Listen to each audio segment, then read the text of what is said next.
Good morning everyone, সবাই কেমন আছো? আশা করছি অনেক ভালো আছো। এত শীত পড়েছে, গায়ের থেকে সোয়েটারই খোলা যাচ্ছে না।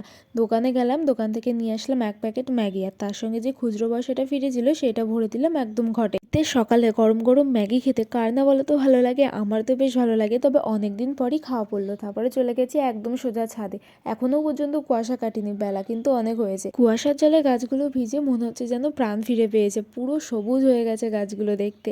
আর এদিকে দেখো এসেছিলো পিসির মেয়েরা, তারা চলে গেল, একটা নিমন্ত্রণ আছে তার জন্য আর কি এসেছিল। আর ওয়েদারটা আজকে একদম খারাপ, কি আর বলবো। এখন দেখো গাছের ফুলগুলো কি যেন এরকমভাবে ছিঁড়ে উঠোনের মধ্যে ফেলে রেখেছে। প্রচণ্ড খারাপ লাগে এরকম জিনিস দেখতে, গাছ ভরে ফুল হয়, সেই ফুল যদি এরকমভাবে ছিঁড়ে পড়ে থাকে তাহলে কেমন খারাপ লাগে বলো তো। তারপরে চলে এসেছি এখানে নিমন্ত্রণ খেতে তন্নিকে নিয়ে, ওর সঙ্গে একটুখানি বসে খেলা করছিলাম। আর তারপরে আমরা সন্ধ্যেবেলায় খেয়ে দিয়ে চলে এসেছি বাড়িতে। আজকে সারাদিনটা কাটলো এরকমভাবেই। চলো তাহলে পরের দিনের একটা ছোট্ট মিনি ভ্লগে দেখা হচ্ছে।